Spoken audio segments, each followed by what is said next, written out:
Hoje temos uma entrevista com o professor Laesio Carvalho de Barros, que é especialista em lógica fuzzy e em biomatemática. Boa tarde, Laesio. Boa tarde, professor Martins. Lógica fuzzy ou biomatemática? Bom, eu acho que trabalho com lógica fuzzy inspirado em problemas de biomatemática. Okay. Então, conte para nós o que é lógica fuzzy e o que é biomatemática também. Ok. Bom, eu comecei a estudar esse tema de lógica fuzzy. Foi apresentado para mim ainda quando eu era aluno, no começo da década de 90, pelo professor Rodney aqui do Instituto, né? Atualmente ele é aposentado, mas ele que me apresentou isso e teve uma intuição de que ele achava que isso tratava bem alguns modelos de biomatemática. Isso na época eu conversei, eu então fui procurar saber o que era essa história de teoria fuzzy, lógica fuzzy, e o professor Alejandro Engel, ele também falou, olha, esse negócio eu acho que é promissor, tal. Então conversei um pouco com ele, mas mais com Rodney, claro, e a partir daí comecei a estudar então teoria fuzzy, né, teoria de matemática fuzzy, sempre com olho em modelos de biomatemática, mas também coisas assim teóricas. Eu diria que a minha pesquisa é fortemente teórica e com algumas aplicações. Essa história de teoria matemática fuzzy, isso surgiu na década de 60, mais precisamente em 1965, com um artigo de um engenheiro, mas um engenheiro com muita curiosidade teórica, e ele então publicou um artigo em 1965 chamada Teoria de Conjuntos Fuzzy. Então essa foi a primeira vez que usou-se a palavra fuzzy no contexto matemático. O professor Zadeh é um professor de origem do Azerbaijão. A sua formação foi no Teherã, né, no Irã. Morreu recentemente, morreu esse ano, começo de setembro de 2017, aos 96 anos de idade. Ele começou, segundo o que eu leio, ele começou isso ainda no seu doutorado, já nos Estados Unidos, em 1942, 43, ele já pensava um pouco nessas coisas. E como ele enxergava essa história de teoria de conjuntos fuzzy. É uma teoria de conjuntos na concepção dele, só que os conjuntos são fuzzy no seguinte sentido, eles têm a fronteira dele não é bem determinada, né? A fronteira dele é incerta. Então ele tratou uma teoria de conjuntos, união, interseção, complemento e todas as teorias, os conceitos clássicos que tem em teoria clássica de conjuntos, porém os conjuntos não são clássicos. O que ele tem de diferente do clássico? A fronteira não é precisa. Na linguagem lógica não necessariamente só do verdadeiro bruscamente para o falso. Tem uma parte intermediária entre verdadeiro e falso. Então aí ele fez a formulação, isso é uma ideia, né? Inclusive ele dizia que ele sempre pensou, até recentemente os artigos dele, ele escrevia até ano passado, creio que 95, em 2015, 16, ele ainda saiu um artigo, e a pretensão dele era fazer um cálculo fuzzy, no seguinte sentido, intuitivo. A gente quando fala, digamos, em torno de 2 mais em torno de 3, é razoável que a resposta seja em torno de 5. Então, isso é uma coisa que o ser humano sabe fazer e ele gostaria que a máquina fizesse. Então, foi com essa ideia que ele escreveu os primeiros trabalhos, né? Mas, então, isso é a ideia intuitiva do que é fuzzy. Depois tem o conjunto fuzzy, aí tem o formalismo disso. E, consequentemente, começou-se a explorar as teorias envolvendo esses objetos que ele chama de conjuntos fuzzy. Há um debate, eu acho interessante comentar sobre esse debate, há um debate entre as pessoas que lidam com incerteza do ponto de vista matemático, tradicionalmente são os ligados à teoria estocástica, né? Estatística, probabilidades, E tem um debate... Você antecipou minha pergunta, porque eu ia perguntar por esse lado. Eu estou... Tudo bem. Então, tá bom.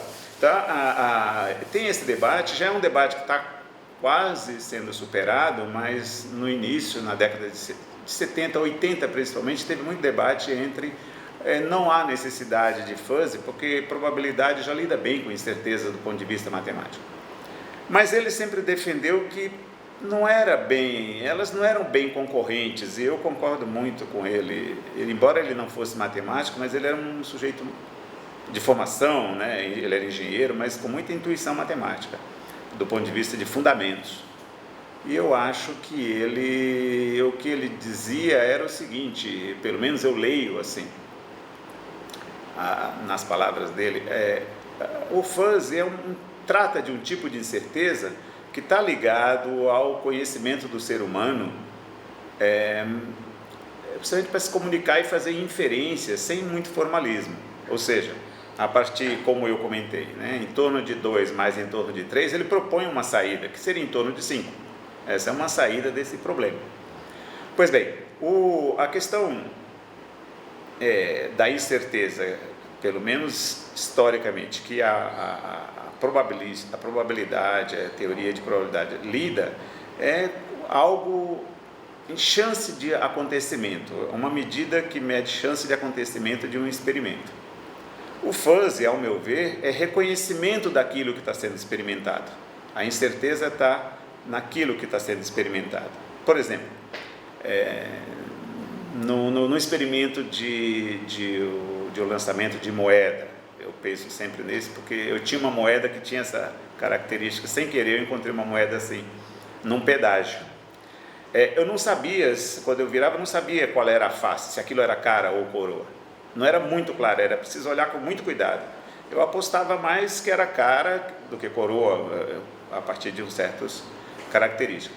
Então, o modelo probabilístico para lidar com isso é mais para antes do evento, antes de eu jogar a moeda, qual é a chance de que aconteça essa ou aquela situação. Mas depois que aconteceu, a incerteza, aparentemente, do ponto de vista estocástico, a incerteza acaba. Você olha o objeto realizado, né? Aquilo que aconteceu, o fenômeno. O fuzzy, ele persiste. Você fica na dúvida do que é aquilo que você está vendo. Então, são duas incertezas, aparentemente, que o ser humano lida, aparentemente elas são distintas uma da outra, né? Uma é no reconhecimento e a outra, eventualmente, antes de acontecer o experimento, você aposta no que vai dar, né? E aí a teoria estocástica está mais ligada à questão a chance de ocorrência, não do reconhecimento. Claro que essas coisas não são tão claras assim, como eu estou colocando, não são tão separadas, né? E a lógica, como entra nessa história? Os lógicos têm alguma coisa a dizer? Tem, então, essa é uma questão também de muito debate aí.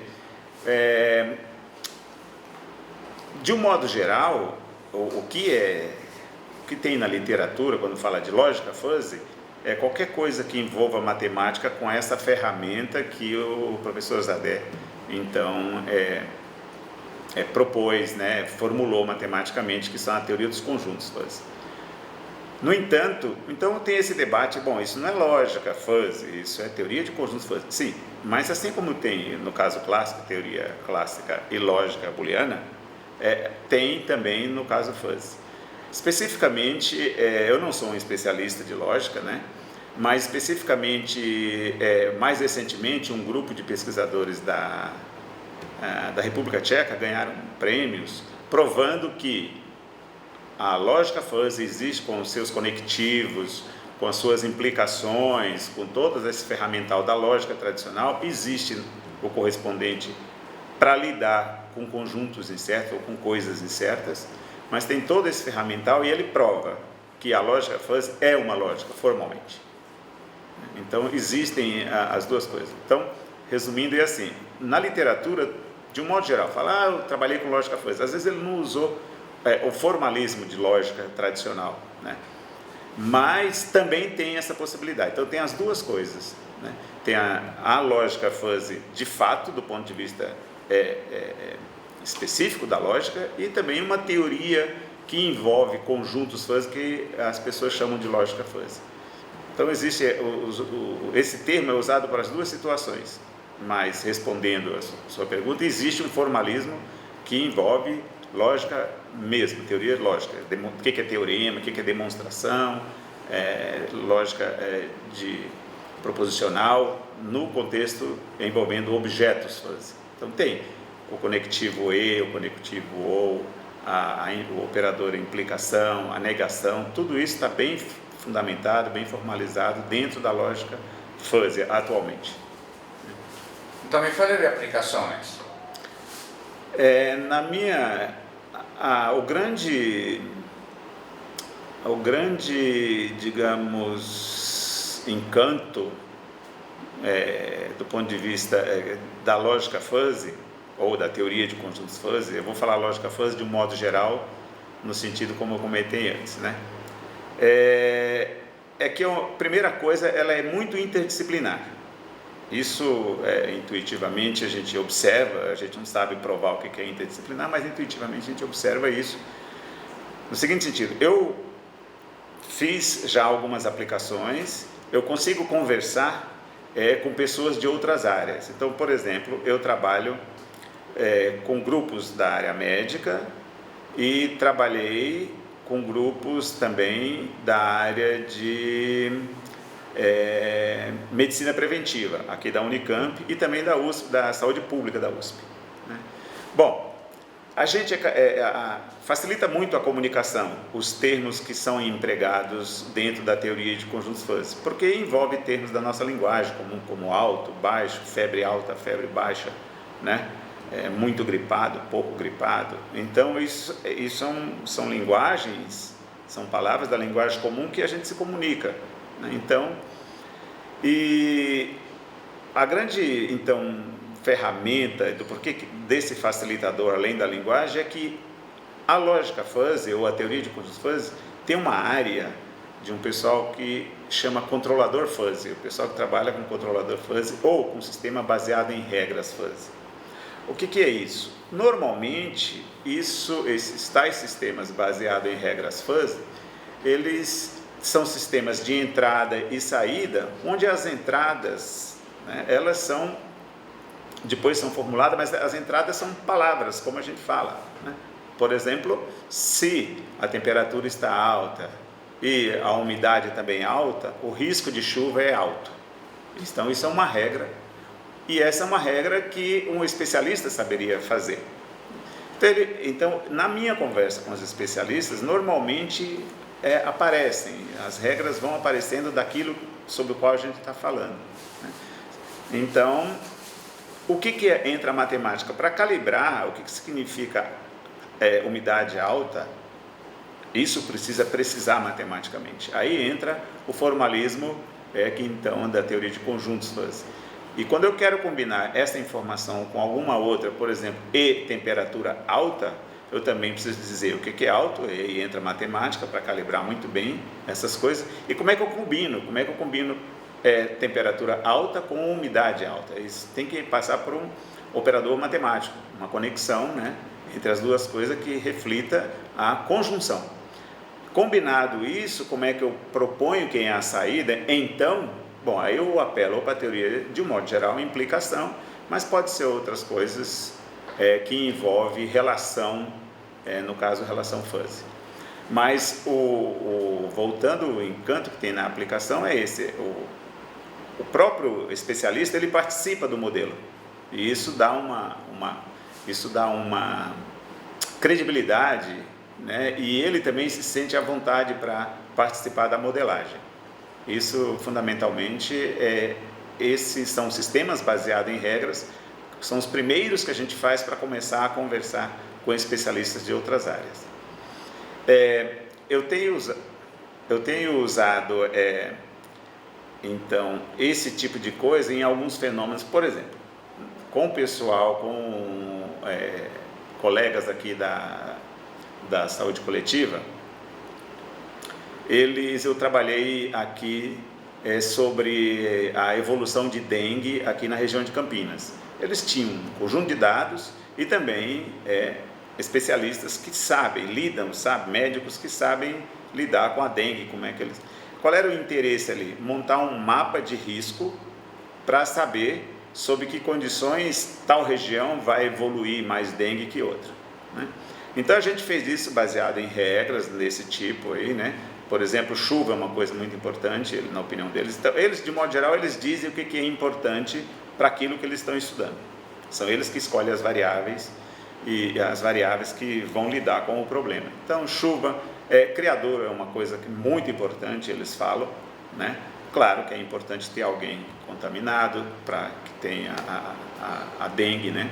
Dengue, no caso, a gente estudou dengue como sendo sinônimo da quantidade de mosquito Aedes aegypti. E uma coisa que eles já fizeram esse mapeamento com teorias de estatística, estratificando, enfim, mas eles nunca conseguiram, na nossa opinião e nas nossas conversas, entrar muito no modelo, colocar no modelo a história dos criadores. O criador é uma coisa que eles sabem que é importante, mas isso não entrava no modelo matemático, isso era uma coisa meio difícil de entrar. E a gente conseguiu, então, fazer um modelo de evolução do tipo EDP com eles, né? Que então é evolução no tempo e no espaço, onde a quantidade de criadores, elas entram fortemente, essa quantidade entra fortemente em parâmetros da equação. Mas como que a gente avaliou esses parâmetros? A influência dos criadores nesses parâmetros foi com esses sistemas tais, baseado em regras. Foram esses sistemas que permitiram a gente estimar parâmetros, especialmente de difusão da dengue aqui na região de Campinas. Esse é um trabalho que a gente foi patrocinado pela FAPESP, era um projeto deles lá, do qual a gente fez parte aqui, e daí duas alunas minhas participaram na época, e elas que foram a campo, modelaram, e a gente, então, o fato é esse. Um resultado que a gente achou de extrema importância, e isso não foi colocado de propósito, mas a gente observou no fim, é que para diminuir o risco de dengue é preciso tirar o criador, praticamente tirar muito, não adianta tirar pouco o criador, tem que eliminar o criador. Esse é o grande controlador no nosso modelo, e eles concordam do ponto de vista de observação, é eliminar o criador mesmo, é isso que tem que fazer, isso é eficiente. Outras coisas não eram tão eficientes quanto quantidade de água parada, isso a gente não conseguiu observar muito. Claro que isso está intimamente ligado aos criadores, né? Mas o que tem que fazer é limpeza. Se fizer limpeza, a dengue, aparentemente, a difusão diminui drasticamente, né? Isso a gente observou. Num outro grupo lá que a gente está, esse a gente tem trabalhado ainda, isso já faz alguns anos, é a parte na área de câncer, com o pessoal, pesquisadores aqui também da Faculdade de Ciências Médicas. Especificamente, a gente trabalhou com alguns tipos de câncer, que mais a gente avançou foi câncer de próstata.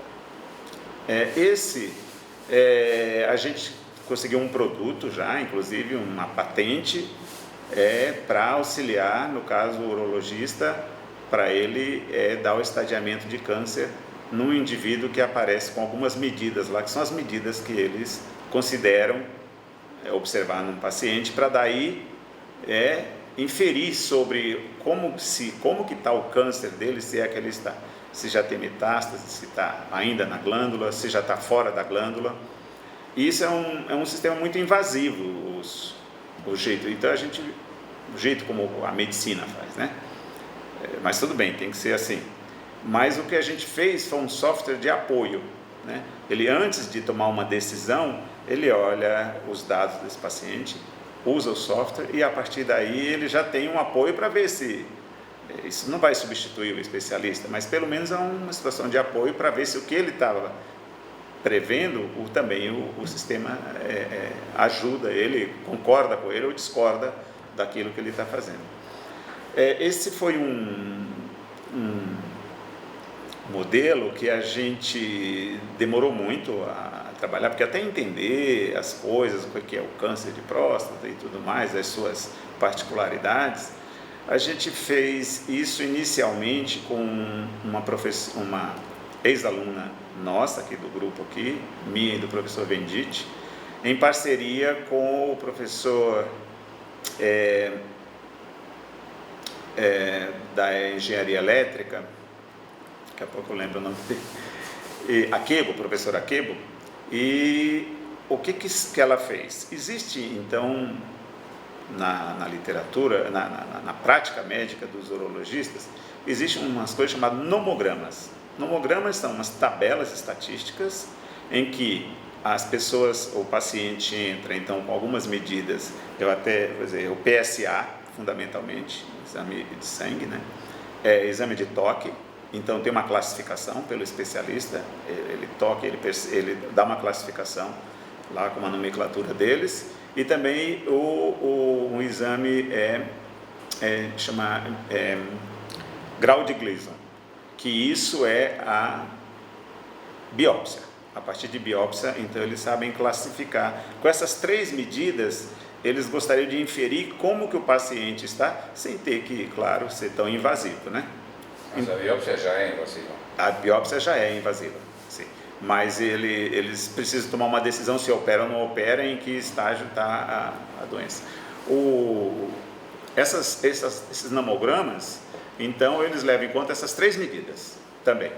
Pois bem, eles são baseados em teorias estatísticas e eles fazem umas tabelas de probabilidade para saber, com certas medidas, em que estágio o paciente se encontra. E isso são utilizados em alguns hospitais, eles, segundo o depoimento do professor Birajara aqui, que depois foi com ele, até agora a gente trabalha com ele, ele que disse o seguinte: ele usa uma tabela americana, né? Então aquilo está baseado em banco de dados americano, e que sempre foi muito pessimista para a população brasileira e latino-americana de modo geral. Então na cabeça dele ele já fazia uma conta. Então se deu que a pessoa está com metástase, ele tinha certeza que podia ainda não ser. Então para um paciente americano estaria com metástase, aqui não. E a gente aproveitou então informações dele e do professor Athanásio e do professor Wagner, né? Mais o Athanásio. O Athanásio é um professor que está aí já há mais de 30 e poucos anos, ele corta a próstata quase todos os dias. Ele tem uma experiência assim, altíssima, ele olha, ele já sabe muito sobre aquilo, né? Então o Fuzzy tem essa vantagem. O que a gente então passou a fazer? Depois que essa nossa aluna, a Maria José, ela fez, então o trabalho dela foi um pouco mais acadêmico, com o banco de dados americano e tal, a gente começou a falar, não, vamos fazer com o banco de dados aqui da Unicamp. E a gente fez com lógica fuzzy. Ela também já tinha feito com lógica fuzzy. Ela usou algumas coisas de estatística só para corroborar ou não o que ela fez com aquilo que já se tinha nas tabelas estatísticas. O que a gente fez foi, não, vamos usar o banco daqui, porque o professor Birajara falou, olha, é muito pessimista, esses nomogramas que a gente usa, ou tanto da Europa quanto o americano, não tem nenhum no Brasil, feito com banco de dados do Brasil. Eles são muito pessimistas, então se vocês estão dispostos, eu tenho um banco de dados de anos, 30 anos aqui. E então vocês calibram as coisas de vocês com esse conjunto de dados. E o professor Athanásio, que é realmente o cara que entende principalmente da parte dessa medida de Gleason e tal, que é a biópsia, ele ajudou muito. Então a gente falou, olha, vamos fazer com regras fuzzy. Então a gente fez, não mais com estatística, e sim com regras fuzzy.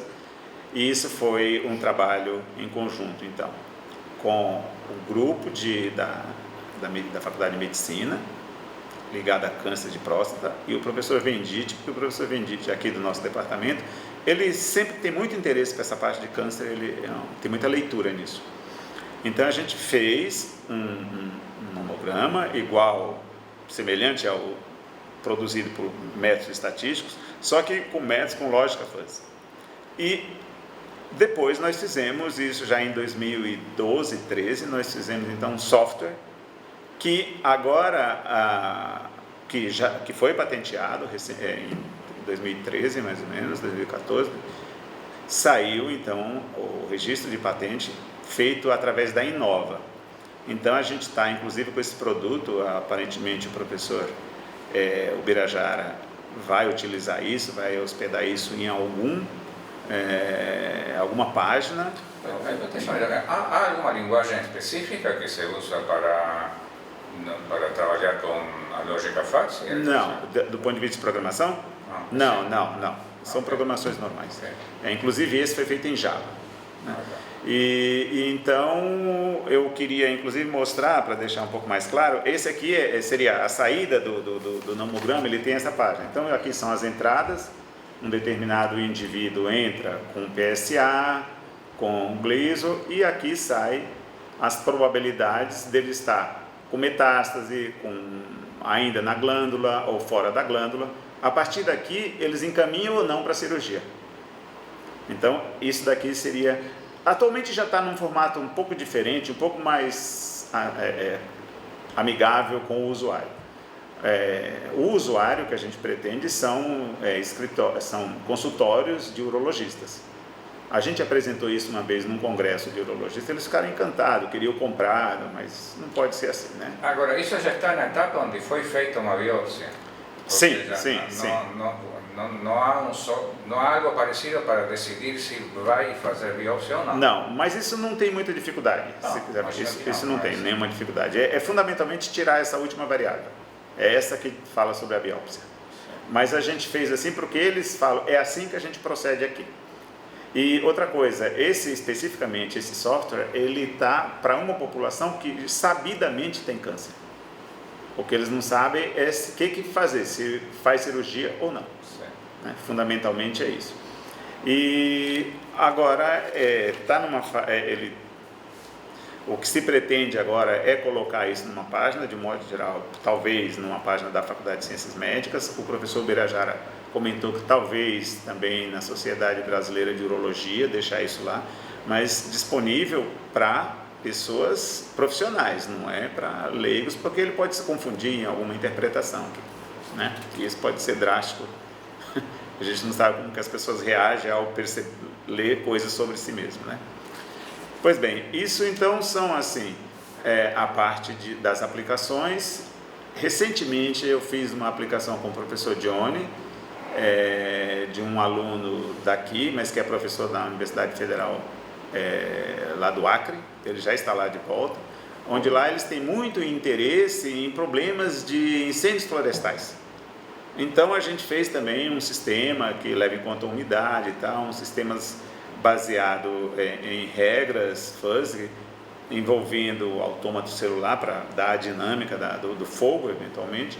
E com isso eles fazem algumas simulações em laboratório para uma situação, eventualmente uma situação que venha a acontecer, eles saber como controlar isso treinando antes numa situação hipotética, né? A gente fez isso com regras fuzzy também. O professor Marcos, do nosso grupo, Marcos Vale, também ajudou muito, ele tem muita experiência na parte principalmente de implementar coisas fuzzy. Então essas foram, eu diria assim, as nossas maiores aplicações. Também com a Embrapa a gente trabalhou um pouco sobre, está trabalhando um pouco ainda sobre questões de doença em plantação de citros, aqui no estado de São Paulo. Isso é o que esse a gente está fazendo, mas esses outros, o software está pronto. O que a gente pretende, aliás, já temos 2 alunas que já concluíram o mestrado. O que a gente pretende ainda com a Faculdade de Medicina aqui é esse tipo de software a gente fazer com outros cânceres. Então a gente está com banco de dados atualmente, câncer de mama, e eles têm muito interesse porque eles têm muitos dados e não sabem muito o que fazer com aquilo. Então a gente tem câncer de mama, que já foi feito boa parte, temos câncer de ovário, útero, pênis, pelo menos esses a gente já está trabalhando nessa linha do que a gente fez com câncer de próstata. A ideia seria fazer uma coisa do tipo um software análogo a esse, claro, respeitando as particularidades de cada câncer. Também o professor Estevão, que foi recentemente contratado, ele já está trabalhando, ele está bem avançado num programa como esse para uma doença chamada endometriose, né? Que é muito difícil o diagnóstico, mas ele também, então, devido a essas incertezas que tem nas informações, manipular e produzir saída para diagnosticar, então, mulheres que apresentam esse tipo de sinal, pelo menos, ou sintoma de endometriose. Isso está bem avançado já, né? Do ponto de vista, então, de aplicações, eu diria que é mais isso. Esse é o produto mais acabado, mas esses outros estão todos... Esse a gente aprendeu e agora a gente consegue adaptar para outras, eventualmente, outras enfermidades, né? Estou vendo aqui em cima da mesa um conjunto de livros. Você poderia comentar de que se trata? Esse primeiro livro é um livro em português, né? Sobre teoria de conjuntos fuzzy, e é um livro que a gente produziu, eu e o professor Rodney, ao longo de vários cursos que a gente deu, principalmente na graduação e alguns na pós. A nossa preocupação, quando a gente fez esse livro, era para levar para a sala de aula, de fato. Então, não é um livro de pesquisa de conjuntos, não de artigos, não é isso. É um livro didático mesmo, com fundamentos e tal, né? Onde a gente envolve a matemática, a análise matemática que tem, a aritmética. Aí isso a gente caminha aqui para cálculo de função fuzzy. Então, teoria de cálculo, né? O que é integral, o que é derivada, se vale teorema fundamental do cálculo, equações diferenciais, né? Mas aqui tem toda a parte, tem desde aritmética, desde união de conjuntos fuzzy, interseção, aritmética, como é que soma, como é que multiplica, teoria de derivação, teoria de integração, tudo para o contexto fuzzy.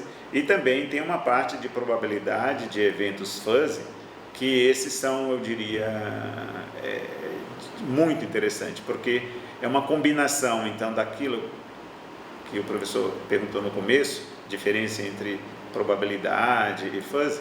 O interessante, a meu ver, e também o professor Zadelli sempre falou isso, o interessante é a combinação das duas coisas. Então, o evento que você tem em mãos, ele não é muito claro, mas então a gente modela isso com teoria de conjuntos fuzzy. E a chance disso ocorrer, a gente modela com teoria de probabilidades. Então, a combinação das duas coisas é que tem um resultado muito bom. E a gente tem experimentado muito isso em questões de doença, inclusive, porque muitas vezes você confunde uma imagem, por exemplo, se a imagem já está invadindo o coração ou não, se aquilo é pulmão ainda ou não, então se aquilo é câncer ou não, e a probabilidade daquilo evoluir, qualquer coisa do tipo. A gente tem trabalhado um pouco assim, em cooperação com um grupo de pesquisadores de Portugal. Eles são muito ativos especificamente nessa combinação para produzir resultado. Mas enfim, esse é um livro didático, para usar em sala de aula, né? Bom, esse já é um livro, diria assim, já não tão didático, é um livro de conjunto de artigos, e também tem uma parte didática, mas é bem voltado para a área médica. Esse é bem para a área médica. Eu não vejo os autores, não sei se... Os autores são o professor Eduardo Massad, da USP, São Paulo, a professora Nelly Regina, que também é assistente dele, da medicina, eu daqui, e o professor Cláudio da Fiocruz. Esse aqui é um livro que saiu em 2015, é o primeiro livro dessa coleção, da SBMAC em conjunto com a Springer, e esse foi um livro que na época foi convidado, a gente foi convidado a submeter um projeto para ele, baseado no artigo de uma aluna minha, de uma ex-aluna minha, que é a Luciana Takata, que atualmente é professora na UFSCar de Sorocaba. Então, isso aqui é a tese dela, um pouco mais amigável, com mais exemplos e tal. É um livro teórico de teoria de equações diferenciais fuzzy, né?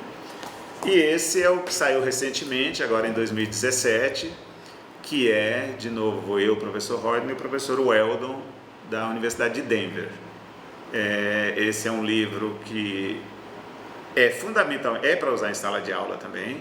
É fundamentalmente esse livro em português, traduzido para inglês, acrescido de alguns tópicos a mais lá no fim e alguns modelos a mais do que aquele primeiro, do que esse que está em português. Mas fundamentalmente é a versão desse livro em português e em inglês, principalmente porque o professor Weldon leu esse livro, ele sabe ler português, e ele achou que precisava divulgar para usar em sala de aula, porque a parte de teoria de conjuntos fuzzy ainda não tem muita coisa didática com fundamentos tal para usar para dar aula mesmo, com lista de exercício e tudo mais, né?